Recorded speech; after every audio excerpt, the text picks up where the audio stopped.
Review of 'కూలీ'. 'కూలీ' cinema చూసిన తర్వాత నాకైతే వన్ టైమ్ వాచబుల్ మూవీ అని చెప్పాలి. ఎందుకు వన్ టైమ్ వాచబుల్ మూవీ అని చెప్పాలి అంటే, ఇన్ డెప్త్ ఆఫ్ రివ్యూలోకి వెళ్ళే ముందు మన ఛానల్ ఎవరినైతే కొత్తగా విజిట్ చేసినట్లయితే సబ్స్క్రైబ్ చేయండి. వీడియో నచ్చితే లైక్ చేయండి, షేర్ చేయండి. మీ ఒపీనియన్‌ని కామెంట్‌లో పెట్టండి. అండ్ సినిమా అయితే నాకైతే ఒకసారైతే చూడొచ్చనిపించింది. ఎందుకంటే ఏదో ఎక్స్‌పెక్టేషన్స్ పెట్టుకొని ఈ సినిమాకెళ్తే, లోకేష్ కనకరాజ్ తన ప్రీవియస్ ఫిలిమ్స్‌ని చూసుకొని ఈ ఫిల్మ్‌కెళ్ళాను. బట్ కానీ లోకేష్ తన ప్రీవియస్ ఫిలిమ్స్ కన్నా ఈ ఫిల్మ్ కొంచెం బాగా హ్యాండిల్ చేయలేకపోయాడేమో అనిపించింది. బట్ సినిమా డైరెక్షన్ పక్కన పెడితే, సినిమాలోని ఏవైనా ప్లస్ పాయింట్స్ ఉన్నాయి అంటే, 1 రజనీకాంత్ గారు, 2 నాగార్జున గారు, 3 అనిరుద్ గారు అని చెప్పాలి. అండ్ నాగార్జున విలనిజాన్ని సరిగ్గా వాడుకోలేదు. ఇంకా బాగా హ్యాండిల్ చేసుంటే ఇంకా బాగుండేదేమో అనిపించింది. And remaining cost and remaining actors కూడా వాళ్ళ యొక్క బెస్ట్ పెర్ఫార్మన్స్‌ని ఇచ్చారు. 'అమీర్ ఖాన్' గాని, 'ఉపేంద్ర' గారు గాని, 'శోభిన్' గారు, అలాగే 'శృతి హాసన్' గారు.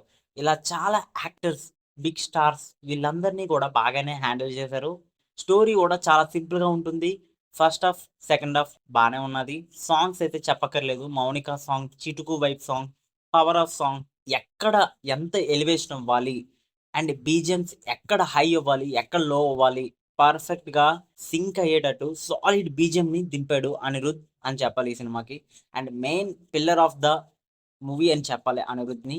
రజనీకాంత్ గారు ఈ సినిమాకైతే major plus point and major positive thing అని చెప్పాలి. వన్ మ్యాన్ షో అని చెప్పాలి. ఎందుకంటే రజనీకాంత్ గారు లేకపోతే ఈ సినిమా అస్సల ఒక రేంజ్‌లోని ఊహించుకోలేము. అలాంటిది రజనీకాంత్ గారు మాత్రమే ఈ సినిమాని ఒక ప్లస్ పాయింట్‌గా తీసుకెళ్లారు అని చెప్పాలి. అండ్ లోకేష్ తన ప్రీవియస్ ఫిల్మ్స్‌తో పోల్చుకుంటే ఈ సినిమా పర్వాలేదు. బానే ఉన్నది. One time watchable movie. And కొత్త కంటెంట్, కొత్త స్టోరీ అనే ఎక్స్‌పెక్టేషన్స్ పెట్టుకొని ఈ సినిమాకి వెళ్తే గనక మీ ఎక్స్‌పెక్టేషన్స్‌ని రీచ్ అవ్వదు. బట్ ఒక మంచి commercial mass elements solid movie చూడాలి. రజనీకాంత్ గారి లాంటి యాక్టర్‌ని యూజ్ చేసుకొని మంచి కంటెంట్ ఉన్న సినిమా చూడాలి అని అనుకుంటే, ఈ సినిమా మీకు తప్పకుండా నచ్చుతుంది. అండ్ నెగెటివ్స్ ఏమైనా ఉన్నాయి అంటే, సినిమాకి అంటే చాలా వయలెంట్‌గా ఉంటుందని ముందు నుండి చెప్పారు డైరెక్టర్. బట్ అంత వయలెంట్ అయితే ఏమీ లేదు. బానే ఉంది భయ్యా సినిమా. వైలెంట్‌గా అయితే ఏమీ లేదు.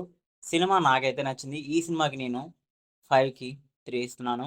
ఎనీవే సినిమా చూసినట్లయితే మీ ఒపీనియన్‌ని కామెంట్‌లో పెట్టండి. ఓవరాల్‌గా సినిమా అయితే నాకు నచ్చింది.